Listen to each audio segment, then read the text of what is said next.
Oldenville, Indiana, 1950. Un pequeño asentamiento de aproximadamente 2.300 residentes donde la mayoría de las familias se conocían por su nombre. Entre ellos vivía la familia Brady, en el número 1437 de la calle ELM, en una casa de madera de 2 pisos pintada de blanco con contraventanas azul marino. George Brady, de 45 años, se había consolidado como un artesano respetado, cuyos muebles a medida eran codiciados en todo el condado. Veterano de la Segunda Guerra Mundial que sirvió en el frente europeo, George era conocido por su carácter reservado y sus altos estándares de calidad.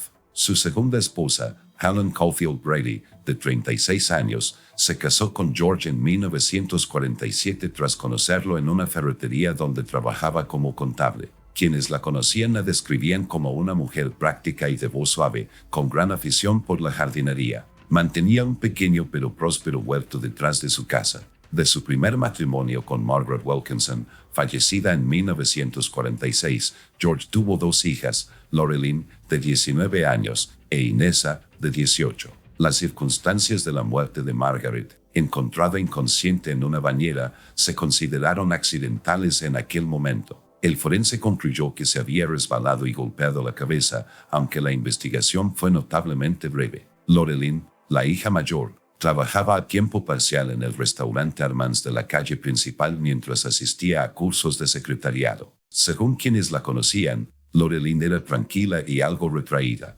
Rara vez socializaba fuera del horario laboral y rechazaba invitaciones a bailes o reuniones locales. Varios conocidos dieron testimonio posteriormente de su carácter nervioso, aunque esto a menudo se atribuía a la timidez. Inessa, la hija menor, demostraba mayor confianza en sí misma. Trabajaba junto a su hermana en el restaurante y se había graduado de la preparatoria Oldenville en 1949. Mantenía un pequeño círculo de amistades, aunque varios relatos sugieren que se aisló cada vez más en los meses previos a mayo de 1950. Su antigua maestra, Alan Ramsey, testificaría posteriormente que el rendimiento académico de Inessa había decaído significativamente durante su último semestre. La familia Brady operaba según las estrictas rutinas establecidas por George. La cena se servía puntualmente a las 6:30 de la tarde, seguida de programas de radio hasta las 9 de la noche. Se esperaba que las hijas ayudaran a Ellen con las tareas del hogar los fines de semana,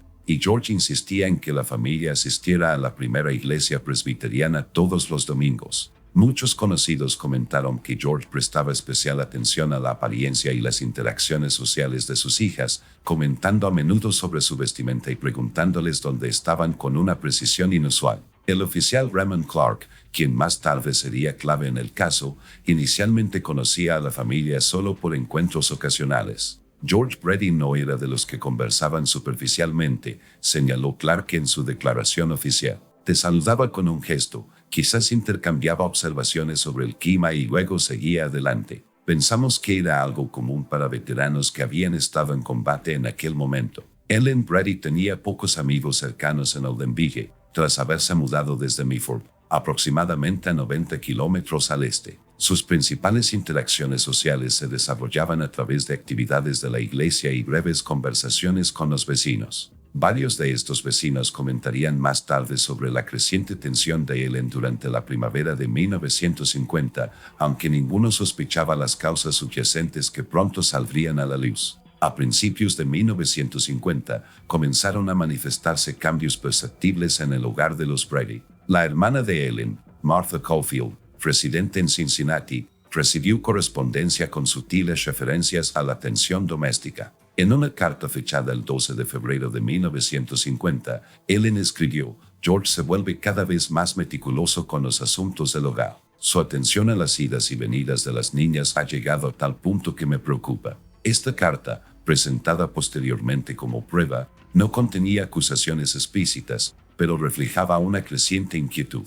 La jefa de Loreline en Hartman's Danner, Josephine Hartman, observó cambios de comportamiento a partir de marzo de 1950 aproximadamente. Josephine notó un aumento del ausentismo y una tendencia a sobresaltarse cuando los clientes masculinos se acercaban a su puesto. En una ocasión, a finales de abril, Josephine encontró a Loreline llorando en el almacén, pero no recibió ninguna explicación cuando preguntó por la causa. El descubrimiento de Ellen en mayo de 1950 representó un punto de inflexión crucial. Mientras organizaba los documentos de trabajo de George, encontró una caja de madera cerrada con llave en el cajón inferior de su escritorio. Al encontrar la llave escondida bajo una tabla suelta del suelo, un escondite que descubrió accidentalmente mientras limpiaba, Ellen abrió la caja. Dentro había aproximadamente 37 artículos, cintas para el pelo, pañuelos, ropa interior y efectos personales de ambas hijas. Algunos artículos parecían haber sido añadidos recientemente, dado su estado. Según la declaración posterior de Ellen a las autoridades, el descubrimiento la dejó paralizada por la incertidumbre. Volvió a colocar los objetos exactamente como los había encontrado, cerró la caja con llave y guardó la llave en su escondite. Durante varios días, observó a George con más atención, fijándose en su rutina nocturna de ir a ver cómo estaban sus hijas después de que se retiraban a su habitación compartida. El 12 de mayo, aproximadamente a las 2:15 de la mañana, Ellen vio a George sacar una prenda de la ropa sucia, en concreto, una prenda interior de Inesa, antes de regresar a su taller en el garaje independiente. Ellen lo siguió de lejos y observó por una ventana cómo George guardaba la prenda en la caja de madera que aparentemente había trasladado al taller. La doctora Eleanor Wenders, quien posteriormente prestaría testimonio pericial, calificó la respuesta de Ellen como congruente con un grave trastorno psicológico y disonancia cognitiva. Ellen no confrontó a George de inmediato ni alertó a las autoridades. En cambio, comenzó a escribir un diario a mano donde documentaba sus observaciones y preocupaciones, que llegó a abarcar 27 páginas de notas. Este diario, recuperado tras su muerte, proporcionó información crucial sobre la cronología a los investigadores. Mientras tanto, dentro de la comunidad, surgieron otros patrones. Theodore Mason, director de la escuela secundaria Oldenville, recordó una reunión de padres y maestros a principios de 1950 en la que George mostró una atención inusual a los comentarios de las maestras sobre Inesa, mientras que desestimó las observaciones de los maestros. Mason describió este comportamiento como tan característico que perdura en la memoria, aunque no se lo podía remediar en ese momento. El reverendo Phillips, de la primera iglesia presbiteriana, señaló que, a partir de abril de 1950, George insistió en que las hijas se sentaran entre él y Ellen durante los servicios, en lugar de su disposición anterior. El reverendo observó lo que denominó excesiva orientación física. La mano de George permanecía sobre el hombro o la espalda de Inesa durante los servicios. A medida que avanzaba mayo, Lorelyn empezó a mostrar signos de angustia considerable. Su compañera de trabajo, Diane Ellicott, informó que Lorelyn llegó al trabajo el 17 de mayo con los ojos enrojecidos y se negó a hablar de la causa. Cuando se le preguntó directamente sobre las condiciones en casa, Lorelyn supuestamente respondió: "Hay cosas que no se arreglan hablando de ellas". El 25 de mayo de 1950, aproximadamente a las 6:45 de la mañana, Helen Brady entró en la habitación de sus hijas para despertarlas y desayunar. Lorelyn dormía en su cama, pero la de Inesa estaba vacía. La ventana estaba cerrada y no había señales de forzamiento ni forcejeo. Según la declaración de Ellen, el camisón de Inesa había desaparecido, pero su ropa de calle permanecía doblada en una silla donde la había dejado la noche anterior. Al enterarse de la ausencia de Inesa, George Brady sugirió que probablemente se había levantado temprano para pasear por el cercano bosque de Calvel, una actividad que realizaba ocasionalmente. Esta explicación inicialmente parecía plausible, ya que Inesa había expresado su afición por la soledad matutina. Sin embargo, al no regresar para su turno de mediodía en Armansteiner, la preocupación aumentó. George contactó al departamento de policía de Oldenville a las 14:17 y habló con el agente Raymond Clark. El informe inicial clasificó a Inesa como desaparecida voluntariamente, sin evidencia inmediata que sugiriera un crimen. Las notas del agente Clark indican que George parecía apropiadamente preocupado, aunque serena. Una búsqueda preliminar en las inmediaciones no arrojó resultados. Para el 26 de mayo, se había organizado un grupo de búsqueda formal, compuesto por la policía local y 27 voluntarios de la comunidad. La búsqueda se extendió por Caldwell Woods y la zona rural circundante en un radio de 8 kilómetros de la residencia de los Brady. No se encontró evidencia física de la presencia de Inesa. El agente Clark observó que George participó activamente en la búsqueda, pero se centró exclusivamente en las zonas boscosas, mostrando poco interés en revisar las estaciones de autobús o las carreteras que salían del pueblo. El 27 de mayo, Helen entregó el cepillo de pelo de Inesa a las autoridades para que pudieran usar perros rastreadores. Durante esta interacción, el agente Clark observó que Helen parecía inusualmente retraída y evitaba el contacto visual con su esposo. Al ser entrevistada por separado, Helen reconoció la tensión en el hogar, pero no ofreció acusaciones específicas, limitándose a afirmar que Inesa parecía estar preocupada últimamente. El caso dio un giro significativo el 29 de mayo cuando Diane Ellicott, amiga y compañera de trabajo de Lorelyn, contactó a su exprofesora, Alan Ramsey, con información inquietante. Según Diane, Lorelyn le había confesado que George entraba en su habitación varias noches a la semana, a menudo sentándose en la cama de Inesa durante largos periodos. Lorelyn describió que le habían ordenado fingir que dormía durante estas visitas. La señora Ramsay comunicó inmediatamente esta información a las autoridades. Con base en esta nueva información, el agente Clark entrevistó formalmente a Lorelyn el 30 de mayo. La transcripción revela la reticencia de Lorelyn a hablar de asuntos familiares, afirmando repetidamente que no recordaba con claridad cuando se le preguntaba sobre los disturbios nocturnos. Sin embargo, al presentarle la declaración de Diane, Lorelyn reconoció que George visitó su dormitorio para ver cómo estaban. Al ser presionada sobre la naturaleza de estas visitas, Lorelyn se mostró visiblemente angustiada y dio por terminada la entrevista. El 31 de mayo, las autoridades obtuvieron una orden judicial para registrar la residencia de los Brady basándose en la acumulación de pruebas circunstanciales. George fue detenido temporalmente durante el registro, pero mantuvo su inocencia y calificó la investigación de un grotesco malentendido. El registro inicial no reveló ninguna prueba definitiva que vinculara a George con la desaparición de Inesa y fue puesto en libertad tras 12 horas de interrogatorio. El Boletín Oficial de Personas Desaparecidas de Inesa Brady la describió como una mujer de 1,62 metros,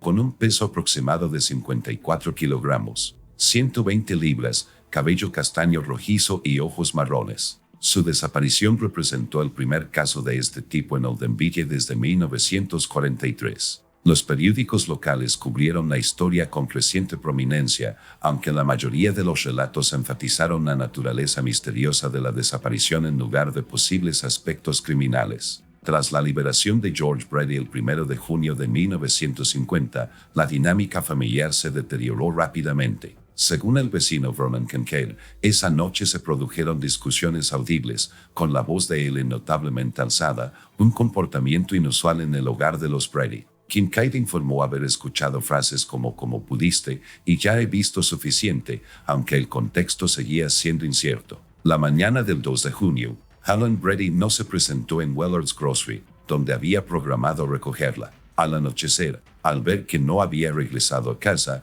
George denunció su desaparición a las autoridades. El agente Clark comentó que George parecía menos preocupado de lo que justificaban las circunstancias, aunque esta observación era subjetiva. La búsqueda de Helen comenzó de inmediato, centrándose inicialmente en las rutas entre la residencia de los Brady y los destinos comunes. El 4 de junio, el ayudante del sheriff Walter Thornton descubrió el cuerpo de Helen en un pozo en desuso ubicado aproximadamente a 70 yardas detrás de la residencia de los Brady. El pozo, parcialmente cubierto con tablones de madera, aparentemente había sido desmantelado años antes cuando la propiedad se conectó a los sistemas municipales de agua. El médico forense Dr. Howard Jeffries determinó que Helen había fallecido aproximadamente entre 36 y 48 horas antes del descubrimiento. La autopsia reveló hematomas compatibles con estrangulación manual como causa principal de muerte, junto con heridas defensivas en manos y antebrazos. Los depósitos de tierra y algas en su ropa sugerían que la habían introducido en el pozo en vida, aunque probablemente inconsciente.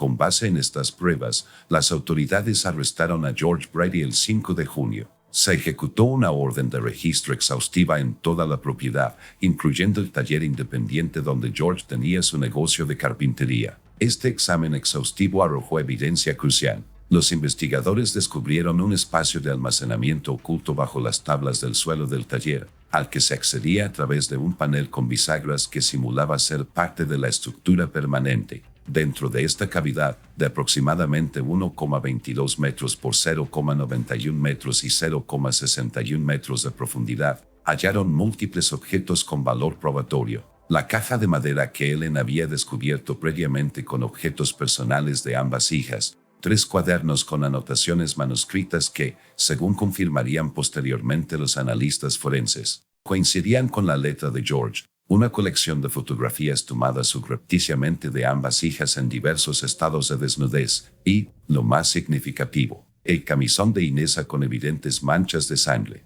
El análisis químico del taller reveló residuos de sangre en varias herramientas, en concreto un mazo y un cincel, que habían sido limpiados recientemente, pero conservaban indicios. La tipificación sanguínea, la técnica forense más avanzada disponible en aquel momento, indicó que coincidía con el tipo sanguíneo de Inesa, tipo A, aunque dichas pruebas no permitieron una identificación concluyente. Durante el interrogatorio, George inicialmente negó rotundamente haber cometido cualquier delito. Sin embargo, al ser confrontado con las pruebas del taller, modificó su postura, reconociendo apegos inapropiados hacia sus hijas, pero negando actos violentos. Según la transcripción del interrogatorio, George declaró: "Un hombre tiene ciertas necesidades que no siempre se comprenden. Nunca quise causarles daño permanente". El 8 de junio, las autoridades ampliaron su investigación para incluir las circunstancias que rodearon la muerte de Margaret Brady en 1946.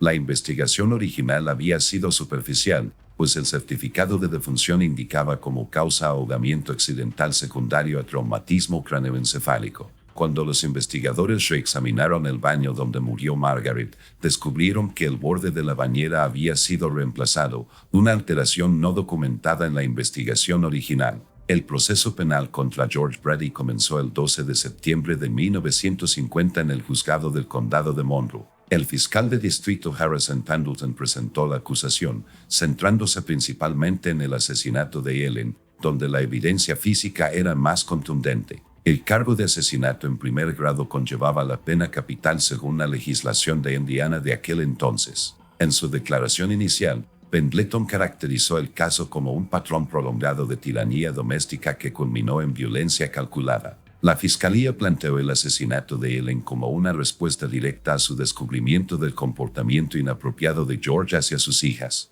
En cuanto a Inesa, Pendleton reconoció la ausencia del cuerpo, pero citó el camisón manchado de sangre y las pruebas del taller como indicios de homicidio. El abogado defensor, Clarence Rothwell, argumentó que las pruebas seguían siendo circunstanciales, lo que sugería que tanto Ellen como Inesa podrían haber huido de la casa por su cuenta. En particular, enfatizó que, sin los restos de Inesa, las suposiciones sobre su destino constituían especulaciones, no hechos probados. En cuanto a la muerte de Ellen, Rothwell propuso que un tercero no identificado podría haber accedido a la propiedad.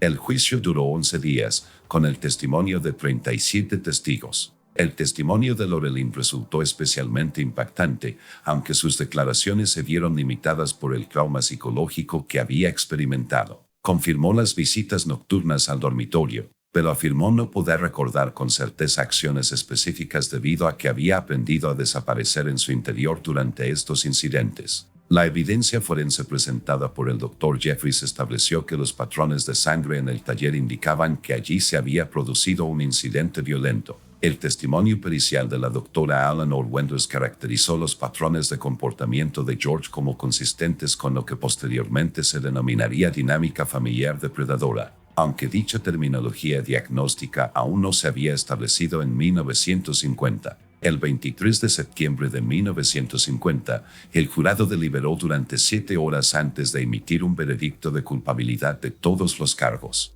El juez William Hargrove condenó a George Brady a cadena perpetua sin posibilidad de libertad condicional. En su declaración de sentencia, el juez Hargrove señaló que el caso representaba la más profunda traición a la confianza familiar que este tribunal ha presenciado. George Brady fue trasladado a la prisión estatal de Indiana en Michigan City. El 17 de noviembre de 1951, fue encontrado muerto en su celda, tras haber confeccionado una ligadura con ropa de cama. No se recuperó ninguna nota de suicidio, y no había hecho declaraciones significativas sobre el paradero de Inesa durante su encarcelamiento. Lorelyn Brady quedó bajo la tutela de su tía materna, Martha Caulfield, en Cincinnati. Según informes posteriores de los servicios sociales, completó sus estudios de secretariado y consiguió empleo en una compañía de seguros. En 1952, cambió legalmente su apellido a Wilkinson, el de soltera de su madre. Los registros públicos indican que se casó en 1957, pero por lo demás mantuvo una vida deliberadamente privada. A pesar de las exhaustivas búsquedas realizadas durante 1950 y 1951, los restos de Inessa Brady nunca se recuperaron. El expediente permaneció oficialmente abierto, pero inactivo, hasta 1978, cuando unas obras en un yacimiento a unos 12 kilómetros de Oldenburg descubrieron restos óseos. El examen forense sugirió compatibilidad con las características físicas de Inessa, pero la identificación definitiva fue imposible dadas las limitaciones de la ciencia forense en aquel momento. El caso Brady cobró importancia en la historia de las fuerzas del orden de Indiana, contribuyendo a cambios procesales en la gestión de las denuncias de violencia doméstica. El Departamento de Policía de Oldenburg implementó nuevos protocolos para casos de personas desaparecidas, en particular para familiares con antecedentes de comportamiento preocupante. La propiedad ubicada en Elm Street 1437 permaneció vacía durante varios años tras los crímenes. Finalmente, en 1956, fue adquirida por promotores inmobiliarios, demolida y el terreno reutilizado. Los residentes locales informaron que el pozo donde se encontró el cuerpo de Ellen estaba relleno de hormigón y sellado permanentemente. Aunque han transcurrido 70 años desde estos sucesos, el caso Brady sigue representando uno de los capítulos más oscuros de la historia de Oldenburg. Es un sombrío recordatorio de cómo la violencia puede existir tras fachadas aparentemente comunes y de cómo las suposiciones comunitarias sobre la respetabilidad a veces pueden ocultar del escrutinio los comportamientos más preocupantes.